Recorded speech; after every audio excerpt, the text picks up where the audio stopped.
കയ്യിൽ ആസിഡ് കുപ്പിയുമായി പൊതുവഴിയിൽ പ്രതിഷേധിക്കാൻ നിർവാഹമില്ലാത്തതുകൊണ്ട് അവൻ തന്റെ വാക്കുകൾ കൊണ്ടും പ്രവൃത്തികൾ കൊണ്ടും തന്റെ പ്രതിഷേധം സമൂഹ മധ്യത്തിൽ എരിഞ്ഞുടയ്ക്കുന്നുണ്ട്.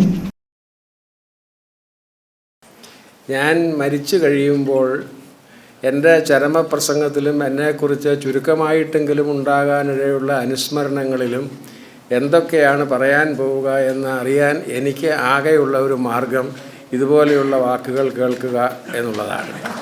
അതുകൊണ്ടാണ് ഞാൻ എന്നെ ഇങ്ങനെയുള്ള ഏത് സ്ഥലത്ത് വിളിച്ചാലും അഡ്വാൻസായി ചരമപ്രസംഗം കേൾക്കാനുള്ള ഒരു സൗകര്യം എന്ന നിലയിൽ ഇത് ഉപയോഗപ്പെടുത്തുന്നത് പറയാൻ വേണ്ടിയാണ് എൻ്റെ വയസ്സിനെക്കുറിച്ച് പറഞ്ഞത്. എന്ന് വെച്ച് ഞാൻ ഇന്ന് മരിക്കുമെന്ന് ആരും സ്വപ്നം കാണേണ്ട ആവശ്യമില്ല. എൻ്റെ മരണം സംബന്ധിച്ച് ഞാനൊരു ചെറിയ കണക്കുകൂട്ടൽ നടത്തി വെച്ചിരിക്കുന്നതനുസരിച്ച് കുറച്ചു കാലം കൂടെയുണ്ട്. മരണത്തെക്കുറിച്ചുള്ള എൻ്റെ സമീപനം, എനിക്ക് മരിക്കുവാൻ ധൃതിയുമില്ല, മടിയുമില്ല, പക്ഷേ കിടന്ന് മരിക്കാതെ മരിച്ച് കിടക്കാൻ മോഹമുണ്ട് എന്നുള്ളതാണ്.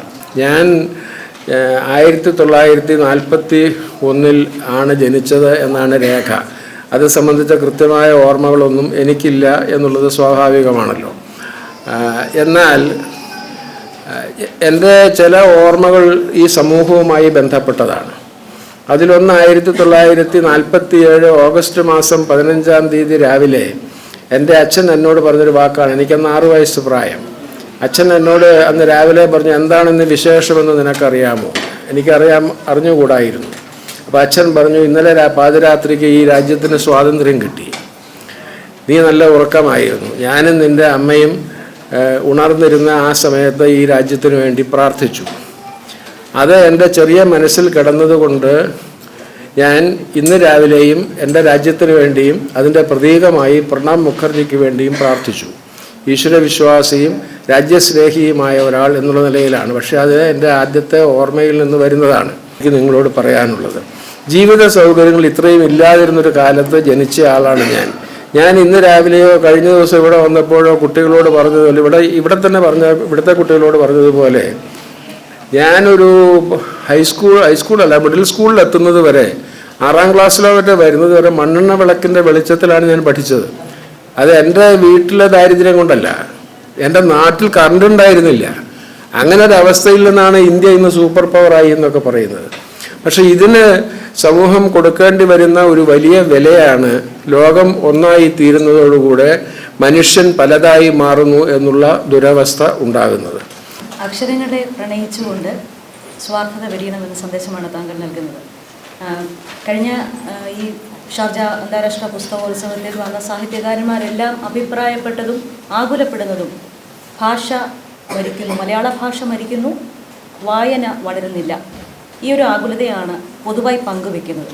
പക്ഷേ മറുനാട്ടിൽ നടക്കുന്ന ഈ ഒരു ഷാർജ അന്താരാഷ്ട്ര പുസ്തകോത്സവം ഇത്രയധികം ഒരു സക്സസ് ആകുന്നതിന് പിന്നിൽ മലയാളി സാന്നിധ്യം, പ്രത്യേകിച്ച് ഇന്ത്യൻ സാന്നിധ്യം വലുതാണ്. അതിവേഗ ഇൻ്റർനെറ്റിൻ്റെയും ഇൻഫർമേഷൻ്റെയും ഒക്കെ കാലഘട്ടത്തിൽ വായനയുടെ പ്രസക്തി കുറയുന്നുണ്ടോ? മലയാള ഭാഷയുടെ വളർച്ച എന്ത് പ്രതീക്ഷയാണ് താങ്കൾക്ക് ഭാഷയെക്കുറിച്ച് പങ്കുവെക്കുവാനുള്ളത്? ഇത് ഞാനൊരു മണ്ടനായതുകൊണ്ടാണോ എന്ന് എനിക്ക് ഉറപ്പില്ല. എനിക്ക് 2 കാര്യത്തിൻ്റെ അഭിപ്രായ വ്യത്യാസമുണ്ട്. മലയാള ഭാഷ മരിക്കുന്നു എന്ന് എനിക്ക് വിചാരമില്ല. ഒരു ഭാഷ മരിക്കുന്നത് എപ്പോഴാണ്? അത് സംസാരിക്കുന്ന ആളുകളുടെ എണ്ണം കുറയുകയും ആ ഭാഷയിൽ യാതൊരു കാര്യവും പുതുതായി സംഭവിക്കാതിരിക്കുകയും ചെയ്യുമ്പോഴാണ് ഭാഷ മരിക്കുന്നത്. മലയാളത്തിൽ ഇന്ന് നമുക്ക് ഇഷ്ടമില്ലാത്ത രീതിയിലാണെന്ന് എന്നെപ്പോലെയുള്ള കിളവന്മാർ പറഞ്ഞാൽ പോലും പുതിയ വാക്കുകളും പഴയ വാക്കുകൾക്ക് പുതിയ അർത്ഥങ്ങളും ഉണ്ടായിക്കൊണ്ടിരിക്കുകയാണ്. അപ്പോൾ ഈ ഭാഷ എങ്ങനെയാണ് മരിക്കുകയാണെന്ന് പറയുന്നത്? മരിക്കുന്ന ഭാഷയ്ക്ക് പുതിയ അർത്ഥം ഉണ്ടാവുമോ? 1962 21-ാമത്തെ വയസ്സിൽ ഞാൻ ജൂനിയർ എഞ്ചിനീയറായി ജോലിയിൽ പ്രവേശിച്ചു. അന്ന് എൻ്റെ നാട്ടിൻപുറത്ത് ഒരു വലിയ വിശേഷമായിരുന്നു അത്, ഹെഡ് മാസ്റ്ററുടെ മകന് ജോലി കിട്ടിയെന്നുള്ളത്. പക്ഷെ നാട്ടിലെന്ന് പറഞ്ഞതെന്താ? ഹെഡ് മാസ്റ്ററുടെ മകന് പണി കിട്ടി എന്നാണ് പറഞ്ഞത്. ഇന്നിപ്പോൾ ഹെഡ് മാസ്റ്ററുടെ മകന് പണി കിട്ടി എന്ന് പറഞ്ഞാൽ എന്താ അർത്ഥം? അപ്പം പണി കിട്ടുക എന്നുള്ള വാക്കിൻ്റെ തന്നെ അർത്ഥത്തിന് വന്ന മാറ്റം അനുസരിച്ച് ഇന്നൊരു പുതിയ അർത്ഥത്തിലേക്ക് വന്നെങ്കിൽ ഭാഷ മരിക്കുന്നില്ല എന്നാണ് അതിൻ്റെ അർത്ഥം. നമ്മൾ അടിച്ചു പൊളിക്കുക എന്നും തല്ലിപ്പൊളിക്കുക എന്നും പറയുന്നതിന് എൻ്റെ ബാല്യകാലത്ത് ഒരേ അർത്ഥമായിരുന്നു. ഇപ്പം അടിച്ചു പൊളിക്കുക എന്നുള്ളതും തല്ലിപ്പൊളിക്കുക എന്നുള്ളതും 2 അർത്ഥമല്ലേ? അതുകൊണ്ട് ഈ ഭാഷയ്ക്ക് മരണമൊന്നുമില്ല. ഈ ഭാഷ മാറിക്കൊണ്ടിരിക്കുകയാണ്. അത് പക്ഷേ നമ്മൾ ചില്ലി ചങ്കാര നാദമണ്ഡിതമെന്നും അച്ഛസ്ഫടിക സംകാശമെന്നും ഒക്കെ കേട്ടതെല്ലാം എഴുതി വെച്ച് കോമ്പോസിഷൻ എഴുതി മാർക്ക് വാങ്ങിച്ചവനാണ് ഞാൻ.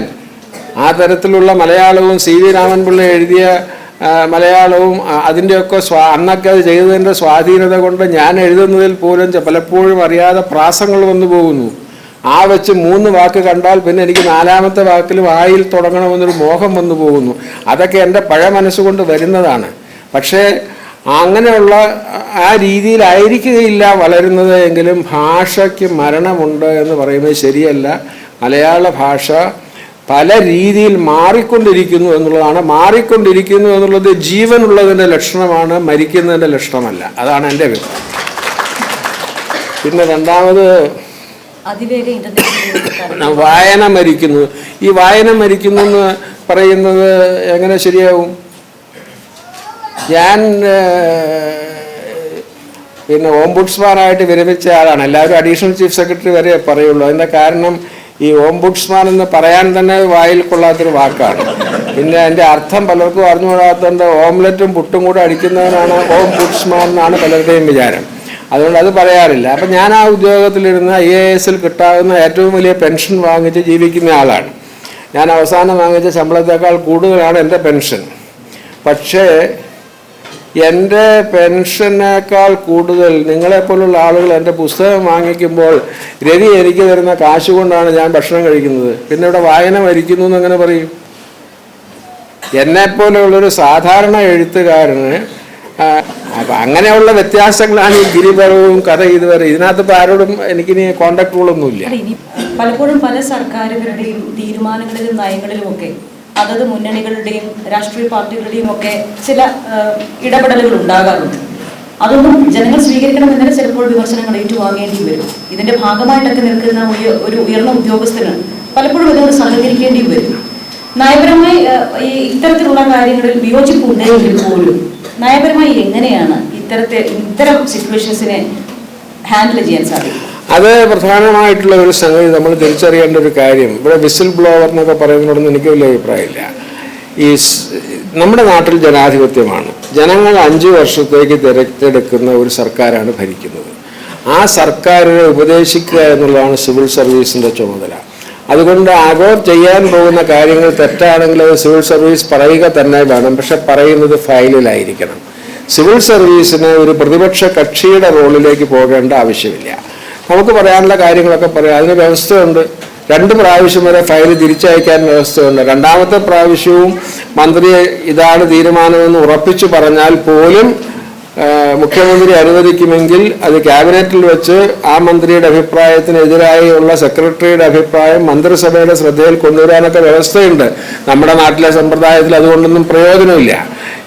ഇപ്പം ഞാൻ TK രാമകൃഷ്ണൻ ഞാനുമായി ആകെ ഒരൊറ്റ കാര്യത്തിലാണ് അഭിപ്രായ വ്യത്യാസം ഉണ്ടായത്. 2 പ്രാവശ്യം ഫയൽ അയച്ചു.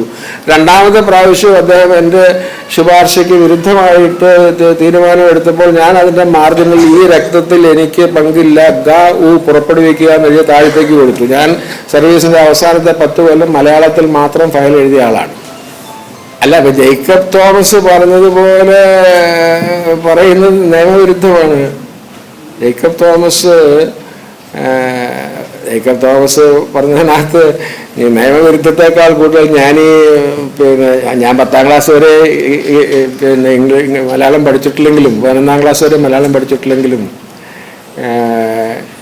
വേട്ടയാടപ്പെടുക എന്ന് പറഞ്ഞാൽ ആടാൻ തയ്യാറാവേണ്ടതൊരു വാക്യം. അത് മലയാളം അറിയാൻ പാടില്ല എന്നിട്ട് പറഞ്ഞ വാക്യമാണ്. കാരണം അതിനകത്ത് ആടുക എന്നുള്ളതിന് ഡാൻസ് എന്നല്ലല്ലോ അർത്ഥം. അതുകൊണ്ട് അപ്പോൾ ജേക്കബ് തോമസ് പറഞ്ഞ പല കാര്യങ്ങളും ജേക്കബ് തോമസ് വളരെ കാര്യം പറയാലോ. അതിബുദ്ധിമാനായ ഉദ്യോഗസ്ഥൻ, വളരെ സത്യസന്ധമായ ഉദ്യോഗസ്ഥൻ, യാതൊരു സമ്മർദ്ദത്തിനും വഴങ്ങാത്ത ആള്. പക്ഷേ ഈ 3 അക്ഷരം പേരിൻ്റെ അവസാനം വെക്കുന്ന ചില പരിമിതികൾക്ക് എല്ലാവർക്കും ഉള്ള മൗലികാവകാശം ഞങ്ങൾക്കില്ല. അത് ഓർമ്മിച്ചില്ല എന്നുള്ളതാണ് ജേക്കബ് തോമസിൻ്റെ പ്രശ്നം. അതിപ്പോൾ ഞാനല്ല പറയുന്നത്. ജേക്കബ് തോമസിൻ്റെ തന്നെ ഏകദേശം സമപ്രായക്കാരനായ സെൻകുമാറൊക്കെ അല്ലേ അത് പറഞ്ഞു കൊടുക്കുന്നത്. ഞാൻ പിന്നെ കളവനാണ്, പഴയ ആശയക്കാരനാണെന്ന് പറയാം. അതുകൊണ്ട് ജേക്കബ് തോമസ് പറഞ്ഞത് ശരിയായില്ല. അദ്ദേഹം പറഞ്ഞ അഭിപ്രായങ്ങൾ ശരിയല്ലെന്നല്ല, അദ്ദേഹം അങ്ങനെ പത്രക്കാരോട് പറയാൻ പാടില്ലായിരുന്നു. അത് കോണ്ടക്ട് റൂളിന് വിരുദ്ധമാണ്. ആ സ്പേസിൽ വരാൻ സാധ്യതയുള്ള സംഘടിതമായ പ്രതിപക്ഷം ഇന്ന് ഭാരതീയ ജനതാ പാർട്ടിയാണ്. അത് കേരളത്തിൽ ഇപ്പോൾ വളരാതിരിക്കുന്നത് അവർ വേണ്ടവണ്ണം ഹോംവർക്ക് ചെയ്യാത്തതുകൊണ്ടാണ്. കേരളത്തിലെ പൊതുസമൂഹം വടക്കേ ഇന്ത്യയിലെ പോലെ സെക്ടേറിയൻ ഡിവിസീവായിട്ട് ചിന്തിക്കുന്ന സമൂഹമല്ല. കേരളത്തിലെ പൊതുസമൂഹം പൊതുവെ സഹിഷ്ണുതയുടെ നല്ല അംശം ജീവിതത്തിൻ്റെയും വ്യക്തിത്വത്തിൻ്റെയും ഭാഗമാക്കിയ സമൂഹമാണ്. അപ്പം അതുകൊണ്ട് അത് മനസ്സിലാക്കാത്തത് കൊണ്ടാണ് കേരളത്തിലും ഹിന്ദുക്കളല്ലേ ഭൂരിപക്ഷം. അപ്പം എന്താ BJP ജയിക്കാത്ത ഒരു സ്ഥലത്ത് വോട്ട് കിട്ടാത്തത്? കേരളത്തിലെ ഹിന്ദു സമൂഹം പൊതുവെ ബ്രോഡ് മൈൻഡഡ് ആണ്.